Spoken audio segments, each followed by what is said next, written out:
Likas sa ating mga tao ang katangian na pagtitiis o pasensyoso. Pero paminsan-minsan, mainitin din yung ulo natin. Kaya nasa sayo ang pagdadala kung hahabaan mo ang pasensya mo o magpapadala ka sa init ng ulo mo. May mga tao na nagpapakita ng mahabang pagtitiis pagdating sa trabaho nila at pagdating sa pakikitungo sa iba. Kukuha tayong aral sa mga mason. Imaginin mo na pinagpalitada ka sa isang pader at pagkatapos mo yun hulugan, nakita mo na wala pala sa hulog ng pader at napakakapal pala ang palitadahan mo sa bandang ibaba kung saan yun pa ang mahirap patuyuin. Nakita mo na 1.5 inch to 2 inch pala ang itatapal mo doon sa bandang ibaba. Kaya dito masusubok ang mahabang pagpapasensya ng isang mason. Kung maiinip siya at tapalan niya ng tapalan lang yun, habang basa pa, yun ay matutuklap at mahuhulog lang lahat. Doon banda sa porsyon na makapal sa bandang ibaba. Kaya matyaga niyang tinatapalan ng pader paunti-unti. Patuyuin niya muna yung unang tapal, susundan ng pangalawa, patuyuin niya, susundan ng pangatlo, patuyuin niya hanggang sa makuha niya yung pantay ng pader. Minsan makakarinig ka pa na hindi magandang impression dun sa palibot na sinasabi na parang ang liit lang naman ang area pero ang tagal niya naman gawin. Diba? Napipressure ka na sa trabaho mo at binigyan mo na ng mahabang pagtitiis, makakarinig ka pa ng hindi maganda doon sa mga tao na nakapalibot sa iyo. Kaya makikita mo talaga ang mahabang pagtitiis o pasensya ng isang mason.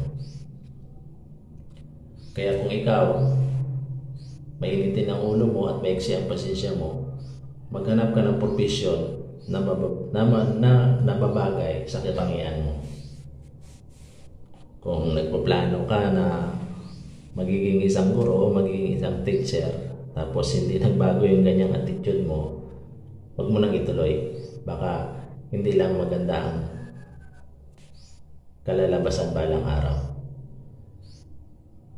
Marami tayong narinig ngayong mga guro na hindi maganda ang pakikitungo sa mga kabataan dahil sa hindi nila inahabaan ang pasensya nila. Sabi ng isang manunulat, nabubuhay na tayo sa mapanganib at mahirap pakitunguhan na panahon. Tinagdag pa niya na ang karamihan ay magiging matigas ang ulo at magiging masuwayin sa magulang. Ako mismo naramdaman ko yan, ang pagiging masuwayin sa magulang ng mga kabataan dahil may 3 akong anak. At minsan, dahil sa katigasan ng ulo, nakukurot mo talaga ng madiin. Minsan nga, sinusubukan mo pang kurutin din ang sarili mo na kasinlakas sa pagkurot mo sa anak mo at masasabi mo na ang sakit pala. Kaya naaawa ka rin paminsan-minsan. Kaya ang gagawin mo, much more ka sa pagdidisiplina sa pamamagitan ng disiplina ng pangaral at diplomasya.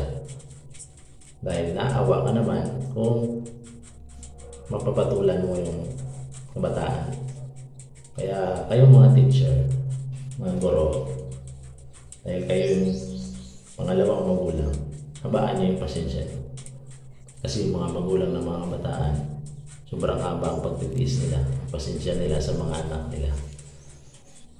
At hindi na natin mabalik yung nakaraan tulad ng sinasabi ng mga matatanda na kami noon behave na behave, pero ngayon ang titigas ng ulo ng mga kabataan. Saka hindi na rin uubra ang disiplina noong mga 1970s, 1980s sa mga kabataan sa ngayon. Hindi na uubra yun. Kaya dapat daanin natin sila sa diplomasya, hindi doon sa maraas na disiplina. Habaan natin ang pasensya natin. Marami tayong magagawa kung talagang napipikon ka sa mga kabataan.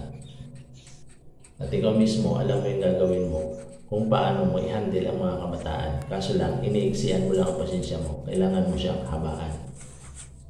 Parang naparami na yung kwentuhan natin. Kaya itutuloy na natin ang pag-estimate natin sa bahay na 48 square meter.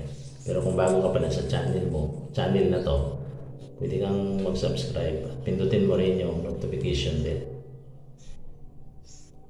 Pwede ka rin mag-like at mag-share. Doon sa mga nauna nating video, in-estimate natin ang 48 square meter na bahay mula pundasyon hanggang sa bubong. May kisame na rin tayo sa labas at napalitadaan na rin sa loob. Umabot yun halos na mga 380,000 yung pag-estimate natin. Kung gusto nyo malaman ang buong detalye, pwede nyo silipin ang channel na to at tingnan yung mga naunang upload sa video na ito.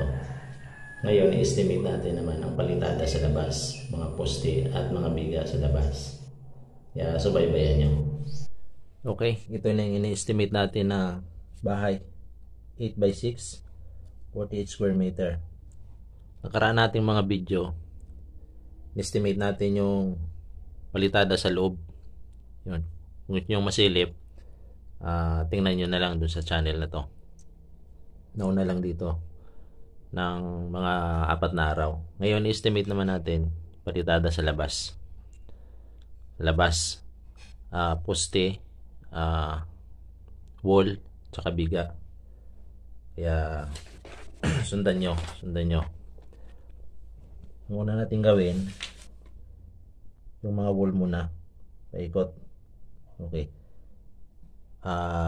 Para madali maintindihan, pagdugtong-dugtongin natin to. Ito. Nilagyan ko ng span ng yan. As is yung taas niyan, 3 meter. 3 meter ang taas niyan. Ito 8, 6, 8, 6. Okay. Kaya 8 ito, 6, 8, 6. Pagplasin lang natin lahat yan. Okay, kaya 8 plus 6 plus 8 plus 6. Sundan nyo na lang dyan sa calculator nyo. Bali equals to 28 meter yan. Para makuha natin yung area ng buong pader, i-times natin siya sa 3 meter. Kaya times 3 meter.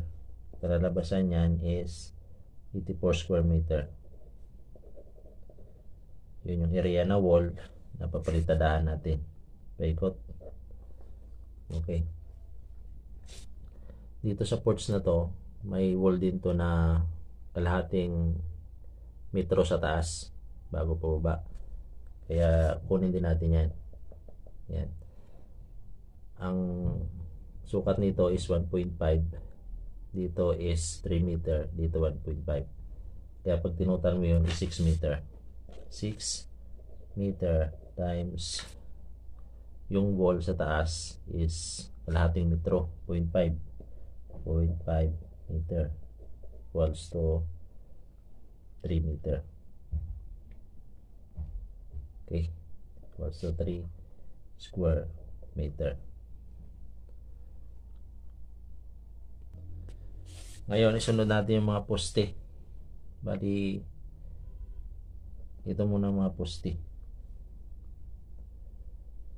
May bilang yan na 8 piraso. 1, 2, 3, 4, 5, 6, 7, 8. 8. Siyempre, ang taas din ng poste natin is 3 meter din. Kaya, ito yun siya. 3 meter din yan. Okay. Kaya, 3 meter times 8. Walang poste, diba? Equals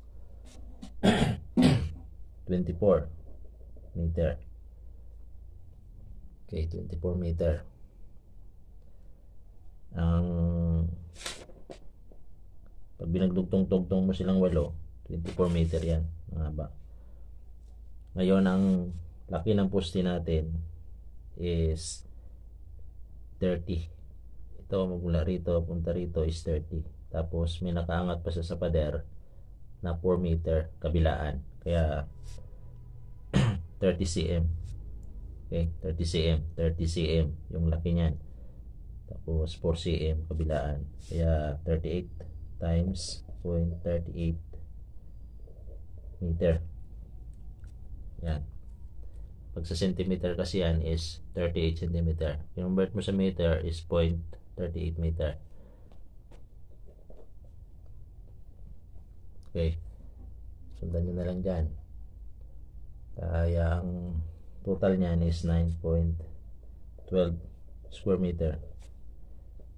Okay. Yan. Dito yon. Sa 8 na yan. Ay, may dalawa pa sa ports. Okay. Bali, naka buong poste kasi yan. Hindi siya naka wala siyang mga lublak. Kaya ibahin natin yung kwintada niyan. Okay, ito yung sa ports. 3 meter yung taas niyan times dalawang poste is equals to 6 meter. Pag binagdugtong mo 3 meter yung taas, pag binagdugtong mo di 6 meter yan. Tapos yung area nito, yung kwadrado nito is 1.1 I mean 1.1 meter, diba? Kasi 30 plus 25 plus 30 plus 25, pag tinotal mo yan is 1.1 meter. Kaya ang area na yan is 6.6 square meter. Okay, yan. Kuha natin yung mga poste. Sunod natin yung tie beam. Tie beam natin, ito, paikot. Kasama ito. Lahat yan. Nakapatong siya sa hollow block. Okay. Sa labas lang naman yung pinisingan natin. Kaya, ang gawin natin, pag dugtong-dugtongin natin lahat ng tie beam. Kaya, 8 plus 6 plus 8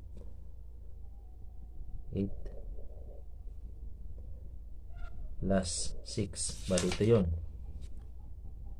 8 plus 6 plus 8 plus 6, ay merito pa, nakapatong din yan. 1.5 plus 1.5 is 3 plus 3 meter is 6. Ganda yung panasang 6. Yan. Yan, total nyan is 34 meter times yung size ng biga natin kanina ay parehas lang din sa size ng poste, kaya 0.38 meter equals 12.9 square meter. Okay, yan na yung tie beam natin. Ngayon, kunin na natin kung ilang sako ang magagamit natin simento at saka ilang buhangin. Unahin natin yung wall. Ngayon, para mabilis tayo, kukunin na natin yung total area ng wall. Nakuha natin kanina doon is 84 square meter plus 3 square meter. Kaya 87 square meter. Okay. Yan ang total area ng wall natin. Tandaan natin na ang kapal palagi ng plastering natin, ng finishing is 2 cm. At ang timplada ng halo natin is 1 na cement, 3 na sand. Okay, 1 na cement, 3 na sand. At ang makukover niya na papalitadahan is 4 square meter, meaning 2 by 2. Okay, 4 square meter ang makukover niyan. At nasubukan ko na rin yan dahil palagi tayo nagpapalitada. Halos yan ang makukover ng 1:3 na timplada. Kaya ang gagawin natin, i-divide natin to Okay? I-divide natin siya sa 4. Okay? I-divide natin siya sa 4. Yan, sa 4 square meter, yung 87. Ang kalalabasan niyan is halos at 21.7. Okay, 21.7. Ayan. Na 21.7 na simento to. I-round up na natin yan. Bali, 22 pieces na cement. Ang kailangan natin dito sa wall natin, sa total area na 87 square meter, yan ang kailangan natin simento. So, para makuha natin yung buhangin, itong 22 pieces, i-times natin yan sa 3. Kasi sa isang semento, 3 buhangin. Kaya i-times natin yan sa 3. Kaya 22 times 3 is equals to 66 sand. Okay, yan yung kailangan natin ng mangbuhangin para dyan sa wall na yan. So nakuha na natin yung bilang ng semento at saka yung buhangin. Dito tayo ngayon sa total naman ng poste at beam. Okay, total natin yan. Pag pinag-total natin yan, ang area na nakuha natin sa poste at beam kanina, pag pinag-plus natin yon, makakuha tayo ng 28.6 square meter. Ito naman yung tandaan natin pagdating sa mga poste at biga. 2 cm din ang kapal niyan. Tapos yung halo ng simento dyan is 1:2.5. Medyo matapang yan kasi mahirap padikitin sa poste ang malasaw na ang tulad na halo nun. Kaya medyo matapang ang halo natin. Ang makukover naman na area nyan is 3 square meter. Okay, yan ang makukover nyan. Kaya ganun din ang gawin natin doon. Yung total nito 28.6, i-divide natin yan sa 3. Makakuha tayo dyan ng 10 piraso na simento. Okay, cement. Makakuha tayo ng 10 piraso niyan. Para makuha natin yung total bilang ng buhangin, so yung 10 na yan ita-times natin sa 2.5. Kaya 10 times 2.5.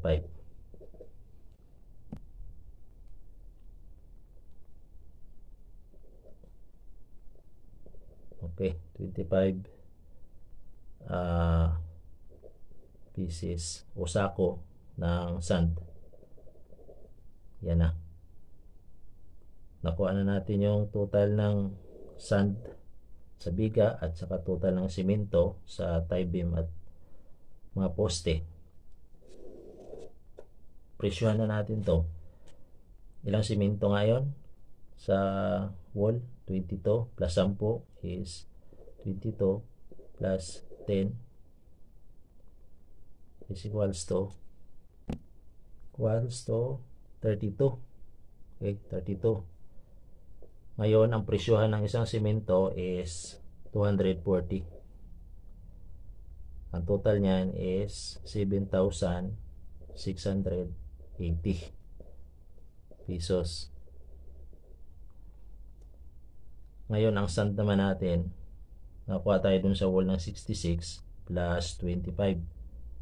Kaya 66 plus 25 is equals to, okay, 91.